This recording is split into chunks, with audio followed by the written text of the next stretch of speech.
बाबासाहेबांचा पुतळा उभा करतोय. आपल्याला कसल्याही परिस्थितीमध्ये 14 एप्रिलला त्याचा लोकार्पण सोहळा आपल्याला त्या ठिकाणी करायचा आहे. आणि म्हणून माझ्या समाज बांधवाला आणि माझ्या बहिणीवाला आणि भावाला सुद्धा मला विनंती करायची आहे, परत एकदा परमपूज्य डॉक्टर बाबासाहेब आंबेडकरांचा पूर्णाकृती पुतळा आपण त्या ठिकाणी जाऊन पहा आणि नीट तितकं त्या ठिकाणी पहा की लातूर जिल्ह्यातच नव्हे तर मराठवाड्यातच नव्हे तर महाराष्ट्रामध्ये नंबर 1 चा पुतळा आपला इथला उद्गीरचा असला पाहिजे. हे भूमिका माझी सुद्धा आहे आणि तुमची सुद्धा त्या ठिकाणची असणार आहे. माता रमाई आज यांची 127वी जयंती भीमशौर्य युवा मंच उदगीरच्या वतीनं कुमारी अस्मिता खरात यांच्या बुद्ध आणि भीम गीतांचा दणदणीत कार्यक्रम या ठिकाणी संपन्न होतोय. कार्यक्रमाला उपस्थित परमपूज्य भक्ते नागशेन बोधीजी, आपल्या समाजाचे समाजभूषण ज्यांना पुरस्कार मिळाला ते आपले नेते देवदास कांबळे साहेब, माजी नगराध्यक्षा आदरणीय उषाताई कांबळे, मार्केट कमिटीचे संचालक विजयकुमारजी निटोरे साहेब, राष्ट्रवादी काँग्रेस पक्षाचे अध्यक्ष, आपले युवा नेते आणि माता रमाई भीमराव आंबेडकर यांच्या जयंती समितीचे सुद्धा अध्यक्ष माझे मित्र सुशील कुमार शिंदेजी कुठे आहेत? पहिल्यांदा मी त्यागमूर्ती रमाईच्या जयंती निमित्त तुम्हा सर्वांनाच या भागाचा लोकप्रतिनिधी म्हणून मनपूर्वक या ठिकाणी तुम्हाला मी पहिल्यांदा शुभेच्छा देतो. आता खरं तर आपली भगिनी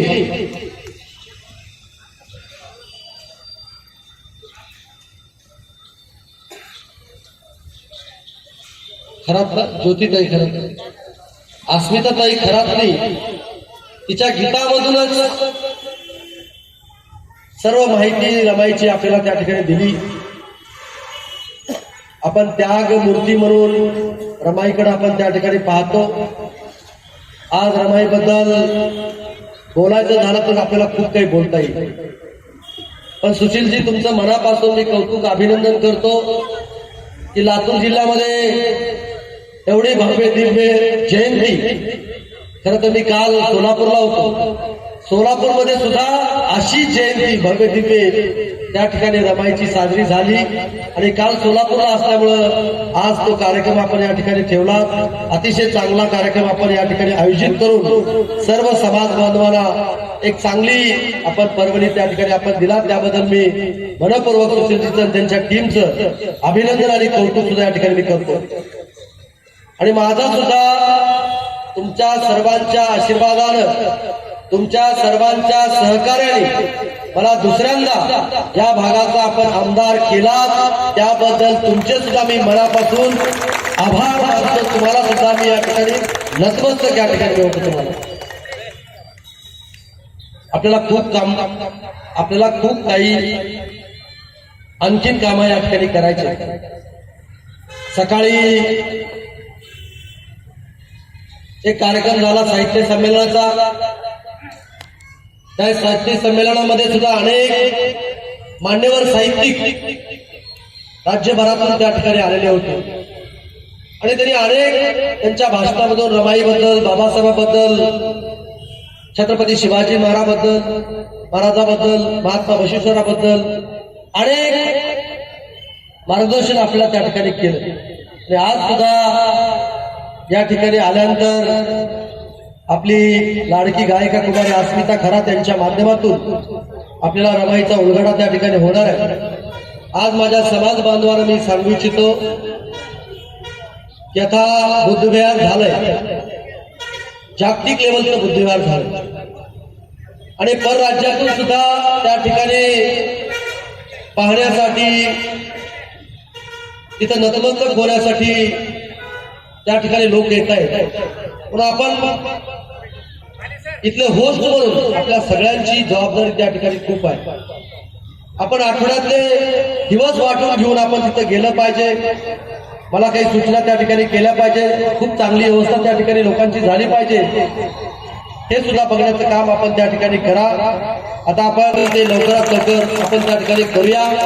अशोक स्तंभ सुद्धा आपल्याला त्या ठिकाणी उभा करायचा आणि म्हणून अशोक स्तंभ सुद्धा अतिशय चांगल्या पद्धतीचं आपण त्या ठिकाणी उभा करूया. जळकोटला सुद्धा आपण बाबासाहेबांचा पूर्णाकृती पुतळा उभा केला, लोकार्पण सोहळा केला. तिथं सुद्धा जळकोटला सुद्धा बुधवार आपण त्या ठिकाणी उभा केलं.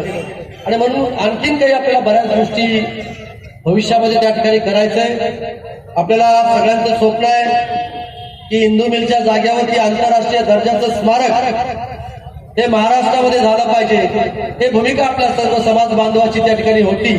आणि म्हणून देशाचे पंतप्रधान नरेंद्र मोदी साहेबांनी आणि देशाचे केंद्रीय राज्यमंत्री रामदास आठवले साहेबांच्या सहकार्याने आपण इंदू मिलची जागा आपल्या ताब्यामध्ये त्या ठिकाणी मिळालेली आहे. आणि आपण जगातलं सगळ्यात मोठं भव्य दिव्य असं इंदू मिलच्या जागेवरती बाबासाहेब आंबेडकरांचं आपण स्मारक आपण त्या ठिकाणी करतोय. त्याला सुद्धा 350 फूट पुतळा आणि 350 फूट चबुतरा एवढा मोठं स्मारक आपण मुंबईमध्ये त्या ठिकाणी आपण करतोय.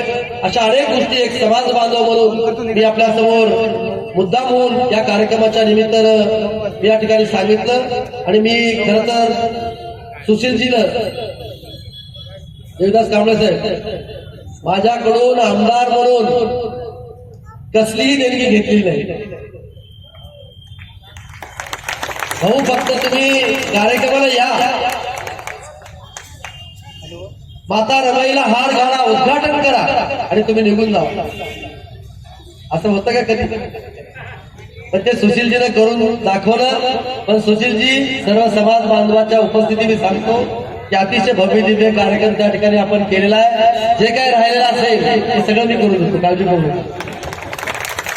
आणि माझ्या वतीनं कुमारी अस्मिता खरात यांना 11,000 रुपयाची देणगी या ठिकाणी मी सुशीलजीच्या हस्ते या ठिकाणी मी देतो. आणि परत एकदा त्यागमूर्ती माता रमाबाई यांच्या जयंतीनिमित्त सर्वांना लाख लाख या ठिकाणी शुभेच्छा देतो. आणि परत एकदा तुम्ही दुसऱ्यांदा माझ्यावरती प्रचंड मोठा विश्वास महाराष्ट्रामध्ये सर्वाधिक मताधिकारी आपण निवडून दिला त्याबद्दल मी तुमचे सुद्धा आभार मानतो आणि थांबतो.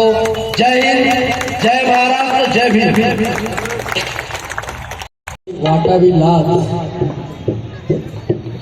असा माई तुझा त्याग, तुझ्या त्यागाने आम्हा लेकरांचा अभिमान. किती सुंदर वाक्य